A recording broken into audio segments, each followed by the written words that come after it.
하겠습니다. 마태복음 18장 1절부터 14절까지의 말씀입니다.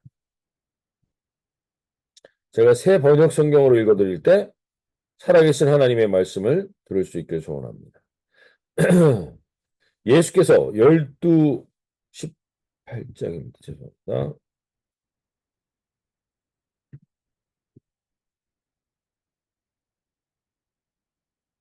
그때 제자들이 예수께 다가와서 물었다. 하늘나라에서는 누가 가장 큰 사람입니까? 예수께서 어린아이 하나를 곁으로 불러서 그들 가운데 세우시고 말씀하셨다. 내가 진정으로 너에게 말한다. 너희가 돌이켜서 어린이들과 같이 되지 않으면 절대로 하늘나라에 들어가지 못할 것이다. 그러므로 누구든지 이 어린이와 같이 자기를 낮추는 사람이 하늘나라에서는 가장 큰 사람이다. 또 누구든지 내 이름으로 이런 어린이 하나를 영접하면 나를 영접하는 것이다. 나를 믿는 이 작은 사람 가운데서 하나라도 걸려 넘어지게 하는 사람은 누구라도 차라리 그 목에 연자 큰 맷돌을 달고 깊은 바다에 빠지는 편이 낫다. 사람을 걸려 넘어지게 하는 일 때문에 세상에는 화가 있다. 걸려 넘어지게 하는 일이 없을 수는 없으나 걸려 넘어지게 하는 일을 일으키는 그 사람에게는 화가 있다. 네 손이나 발이 너를 걸려 넘어지게 하거든 그것을 찍어서 내버려라.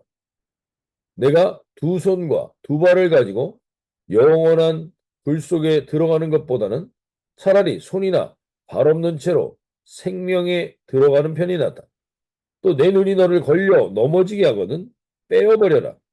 네가 두 눈을 가지고 불 붙는 지옥에 들어가는 것보다 차라리 한 눈으로 생명에 들어가는 편이 낫다. 너희는 이 작은 사람들 가운데서 한 사람이라도 업신여기지 않도록 조심하여라. 내가 너에게 말한다. 하늘에서 그들의 천사들이 하늘에 계신 내 아버지의 얼굴을 늘 보고 있다. 너희는 어떻게 생각하느냐? 어떤 사람에게 양 100마리가 있는데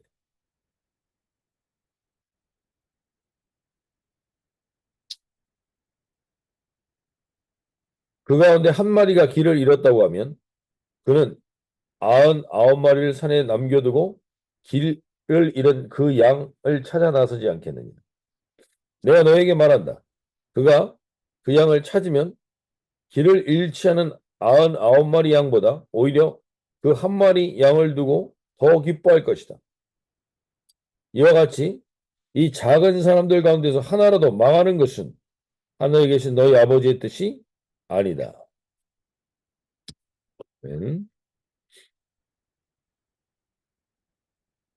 오늘 우리가 지난주의 말씀을 계속해서 연이어서 보면서 예수님께서는 계속해서 천국과 하나님의 나라에 대해서 이야기를 하십니다.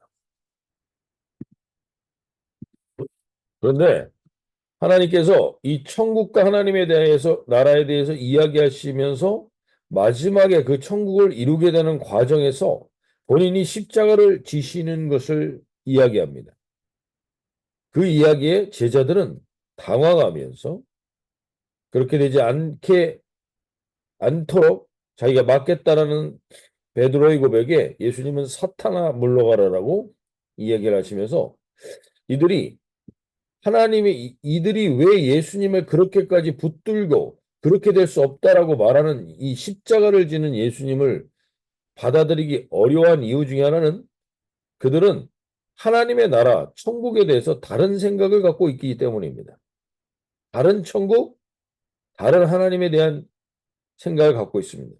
그것의 핵심은 사실은 십자가가 없는 영광입니다. 십자가가 없는 영광. 제자들이 생각하는 천국은 다윗 왕국과 같거나 로마 제국과 같은 나라입니다. 그래서 그런 강대국이 되어서 하나님의 나라는 철저한 위계 질서가 이루어지고 그 위계 질서 속에서 자기들이 예수님의 오른팔 왼팔이 되어서 권세를 누리고자 하는 이것이 이들이 생각하는 하나님의 나라였기 때문에 그들은 다시 한번 예수님의 그 십자가, 자기 십자가를, 자기를 부인하고 자기 십자가를 지라는 말은 외면하고 다시금 오늘 18절에서 18장 1절에서 이렇게 물어봅니다. 그때 제자들이 예수께 나와 이르되 천국에서는 누가 크니까? 하나님의 나라에서는 서열이 어떻게 됩니까? 이 얘기를 하게 되는 배경이 있습니다. 지금 제자들이 보기에 이 서열 속에서 지금 베드로가 천국 열쇠를 가졌다라는 예수님의 평가를 받았기 때문에 서열 넘버 원이 될 것 같은 겁니다. 수제자 그룹에서 이 요한과 야고보는 형제인데 이 요한과 야고보가 연합작전을 써서 자기들이 예수님이 그 나라에 들어가셨을 때 오른팔 왼팔이 되게 해달라고 얘기합니다. 자기 힘으로 안 되니까 예수님의 친척인 어머니까지 동원해서 자기 어머니까지 동원해서 예수님이 왕이 되면 좌우편에 앉게 해달라고 합니다. 다른 제자들도 이해지지 않습니다.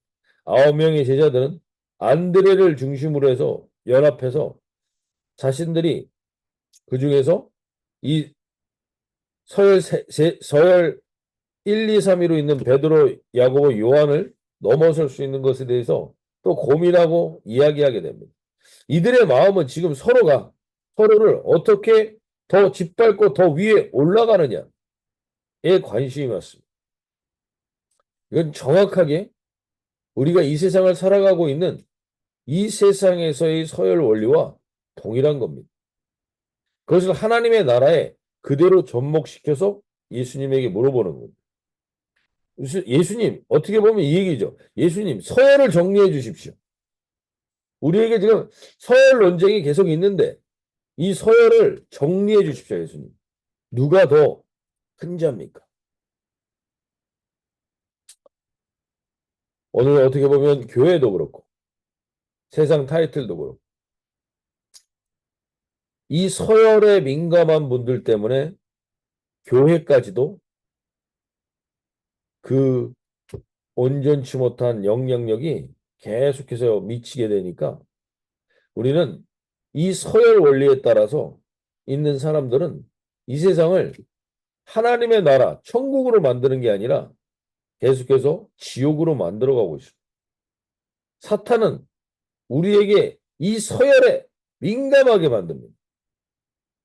그리고 그 서열 정리를 하길 원합니다. 오늘 이 아침에 혹 저희 안에도 이런 마음들이 계시다면 이건 성령이 주는 것이 아니구나.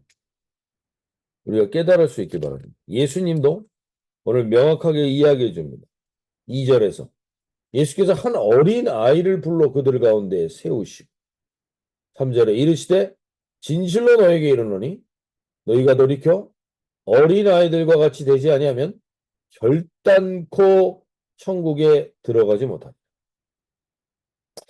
여기서 아주 중요한 말이 나옵니다. 결단코라고 말합니다. 이게 우리에게 지금 도전을 좀 줄 수 있습니다. 하나님의 나라는 서열 논리를 갖고 있는 사람은 들어가지 못한다는 얘기입니다. 오늘 우리가 이 말씀에 다시 한번 도전을 받을 수 있길 바랍니다. 예수님은 오늘 우리에게 이 세상은 서열 논리에 의해서 움직이고 그 서열 논리의 핵심은 자기가 섬기겠다고 대표가 되겠다고 나라를 섬기겠다고 대통령이 되지만 다시금 거기서 권력을 잡고 서열을 정리하는 이러한 구조를 가지고 있는 사람은 예수님을 제대로 못 만난 사람이라는 결정적인 얘기입니다. 교회 안에서도 이 서열에 민감하다면 예수님을 제대로 만났는지 돌아보라는 겁니다.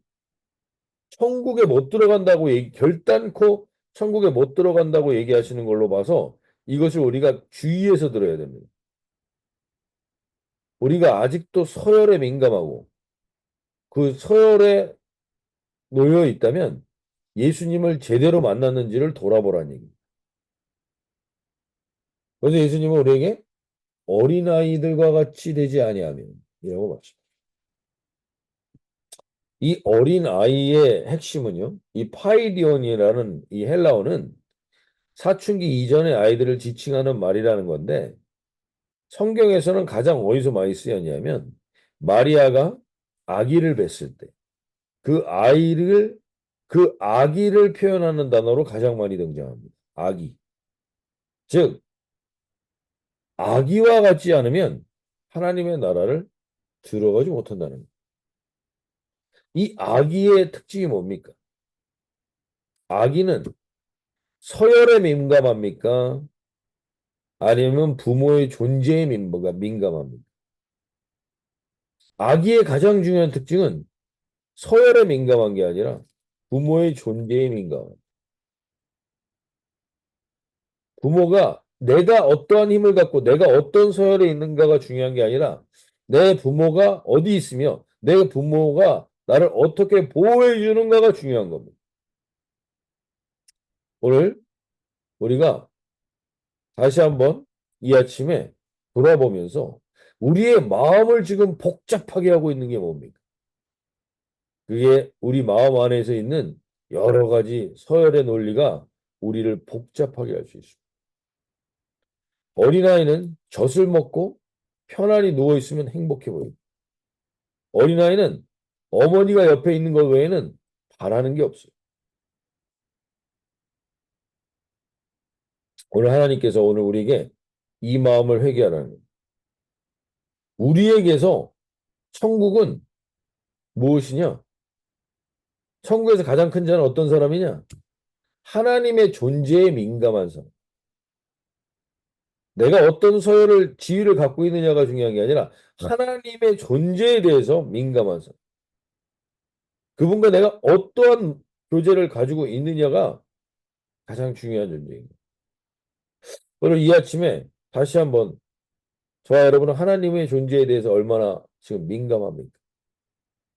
그분이 없으면 사실 나는 존재할 수 없습니다. 부모가 없이는 어린아이는 존재하기가 어렵습니다. 오늘 그러한 존재로서 하나님이 우리를 돌아보길 원합니다. 서열화의 핵심은 사실은 결국 선악과입니다. 내가 선과 악을 판단하고 내가 사람들의 서열을 정하고 그게 결국 우리를 지옥으로 만듭니다. 오늘 하나님이 우리에게 어린아이와 같은 마음으로 천국을 누리길 원합니다. 그 핵심은요. 주님이 나와 함께 하시는 거예요. 하나님이라는 존재에 대해서 내가 더 민감해졌는 거예요. 그것이 이 어린아이의 중요한 태도입니다. 오늘 다시 한번 주님 앞에서 우리가 다시 돌아볼 수 있길 바랍니다. 이 서열에 의한 마음이 복잡하신 분들은 다시 한번 돌아보십시오. 저부터도 예수님 때문입니까? 아니면 지금 나의 자존심 때문입니까?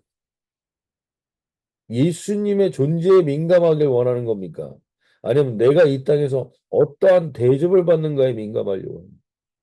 주님, 여기에서 깨어있지 않으면 우리가 하나님의 나라를 누려볼 수가 없습니다.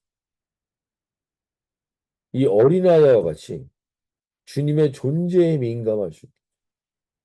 오늘 주님이 내 앞에 있는가? 내가 주님이 나에게 말씀하시는 게 느껴지는가? 주님이 나에게 무엇을 원하시는 게 깨달아지는가?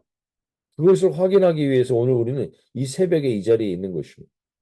다른 그 무엇도 아닙니다. 누가 새벽 기도를 하라고 해서 하는 것도 아니고 어떠한 사람들과 이 나오니까 나도 해야만 할 것 같아서 하는 게 아니라 정말 주님의 오늘 나에게 하실 말씀에 대한 기대와 주님의 존재에 대한 간절함으로 이 자리에 있는가? 오늘 그 민감함을 다시금 우리에게 회복시켜 주십시오. 이 서열화되어 있고 욕구와 욕심에 있는 부분들이 회개하고 내려지는 시간 되게 해주십시오. 기도하며 나갈 수 있게. 또 한 가지는 어린아이는요. 자기를 낮춘다라는 건데 자기를 낮추는 이 어린아이는 천국에서 큰 자라고 4절에서 이렇게 얘기해요. 그러므로 누구든지 이 어린아이와 같이 자기를 낮추는 사람이 천국에서 큰 자. 어린아이와 같이 되지 않으면 안 되고 어린아이와 같이 자기를 낮춘다 그랬는데 이 자기를 낮춘다라는 의미의 중요한 핵심은요. 어린이는 항상 배우고자 합니다. 배우고 조사하면 15세가 되기 전까지 정상적인 아이들 15세까지가 되기 전까지 50만 번의 질문을 한다고 합니다. 50만 번의 질문. 오늘 우리가 이 아침에 주님 앞에 내가 서 있는 자가 아니라 내가 오늘 이 사람을 통해서 무엇을 배울 수 있는가? 내가 이 사람에게 무언가를 말해주기 전에 난 무엇을 배우고자 하는가의 마음의 태도가 우리에게 있는가? 돌아볼 수 있길 바랍니다. 어린아이처럼 질문이 배우고자 하는 질문인가? 아니면 서열화를 정리하기 위한 질문인가? 오늘 이 베드로 예수님께서는 이 제자들이 천국에서 누가 큰 자입니까? 라는 이 질문의 의도를 너무나 잘 알고 있습니다. 진짜 알고 싶은 게 아니라 서열화를 정리해달라는 거 아닙니까? 거기에 예수님은 아주 정확하게 얘기해 줍니다. 네가 진짜 배우고자 하고 자기를 낮추는 사람. 결국에는 하나님께서 하나님 나라를 누리게 되는 가장 중요한 사람이다. 한번 돌아보세요. 내가 오늘도 무언가를 배우고 누군가를 만날 때마다 그러한 기대로 나간다면 저와 여러분은 오늘도 누군가와의 만남 속에서 천국을 누리게 될 것입니다. 근데 오늘도 내가 무언가 서열화되어 있고 내가 무언가 누군가에게 영향을 발휘하길 원하면 점점점 내 마음이 복잡해질 겁니다. 나를 만나는 사람도 하나님의 나라를 경험하지 못하게 되는 것입니다.